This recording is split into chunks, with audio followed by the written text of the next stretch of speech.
odd in panto. No. These are rather fine. These are from another story. Mrs. Thatcher makes the cabinet wear them during meetings. And these are... Now this is big. Yeah. big oranges. I think this is a story which we'd better be rather careful about. This is Polly Peck, the company, whose shares have had a bit of a nosedive and they've stopped trading temporarily. And the Serious Fraud Office have gone in to see Mr. Azil Nadir. Good. Nadir, it's a great name for a man whose career is at the bottom.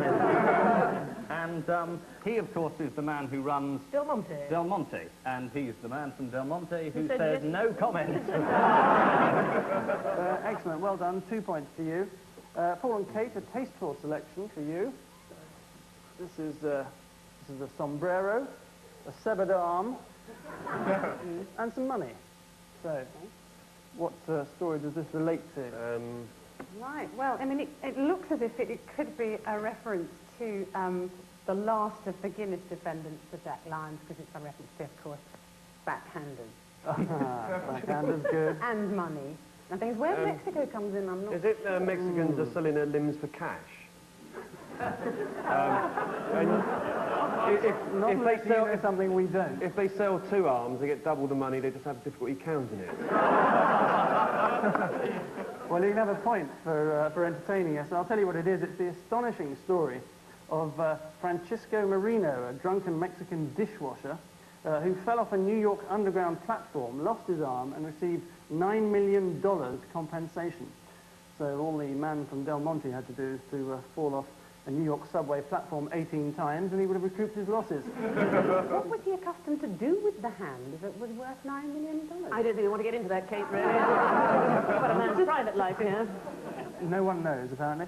At the end of that round, the score, Ian and Sandi had 16, they pulled ahead, and Paul and Kate sadly have only 11.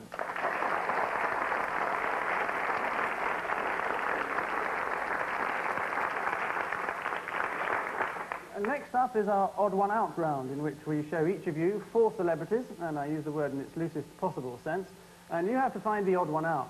Paul, you're first. Cecil Parkinson? Michael Parkinson? Norman Parkinson? No. And Alan Bleasdale. Every one of them, but Cecil Parkinson, has had a vasectomy. And Cecil Parkinson should have had a vasectomy, but didn't. Absolutely. Kate, try these 4 for size. Chuck, Salvador Dali, Adolf, and Cheggers. They've all slept with Maggie Philbin. Well, you can certainly have a point for that, but it's not the answer. And I'd say the odd one out would be Keith Chegwin, the darling of the smart set, because all the others have got an overweening interest in architecture. It's not architecture, but painting, so... Paintings, yes, not they've all dabbled, and Cheggers hasn't. Sandi, this is your lot. This is Big Norm. Dracula again. Robert Kilroy Silk. The Reverend. Lord Denny. Or Orville, as he's known to his friends. Well, I think Orville's the key to the whole thing, because all 4 are being worked by somebody. Well, it's actually, I'll tell you, it's Ian Paisley, because he's the only one not to have his own TV show.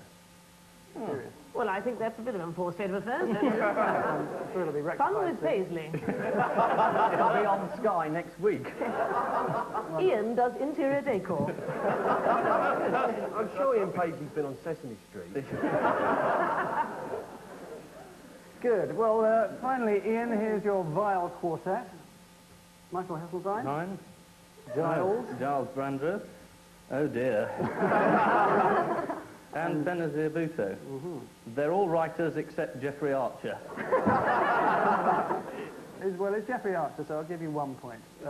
All the others went to Oxford University, although, of course, Archer pretended to have been there, just like he pretended to be a novelist, and a politician, and a human being. Which means that the score is now, well, Ian and Sandi still have 17 in the lead, and Paul and Kate have 15.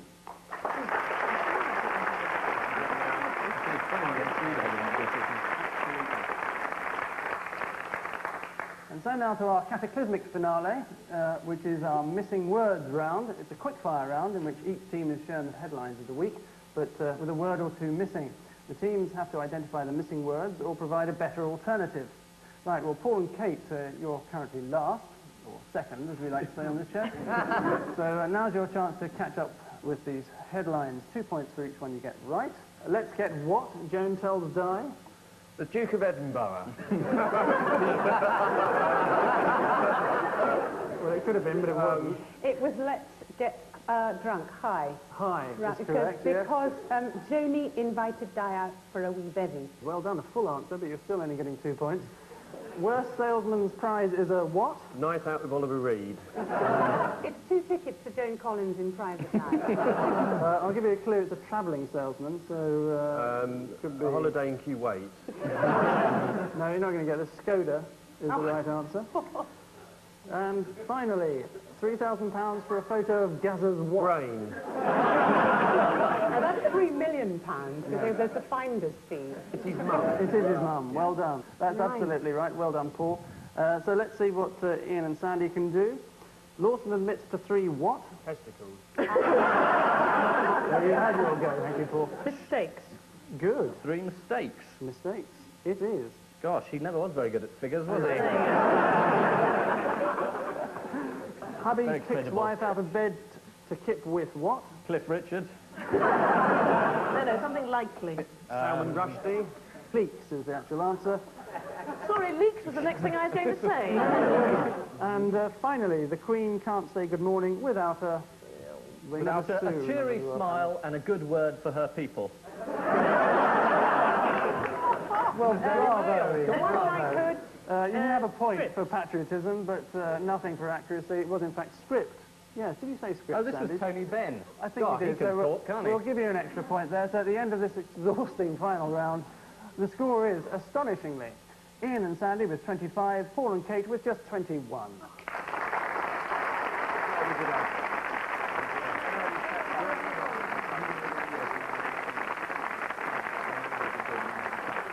So, congratulations to our winners. Just in case you thought we'd forgotten our caption competition, we haven't.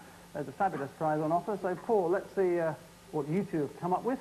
Torval and Dean announce new Christmas show.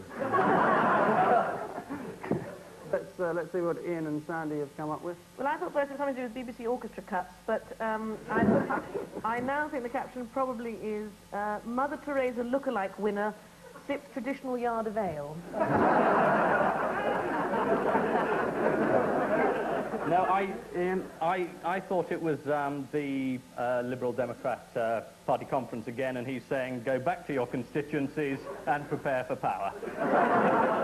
Well, I think on the old laughometer, Sandy probably gets it. So, Sandy, you win this delightful severed arm How terribly kind. as a memento of the evening. Although, why you should want to actually remember this evening, I have no idea. In a moment, BBC Two follows its successful life of Vita Sackville West with another drama of steamy female love starring Esther Ranson and Janet Street Porter. Good night.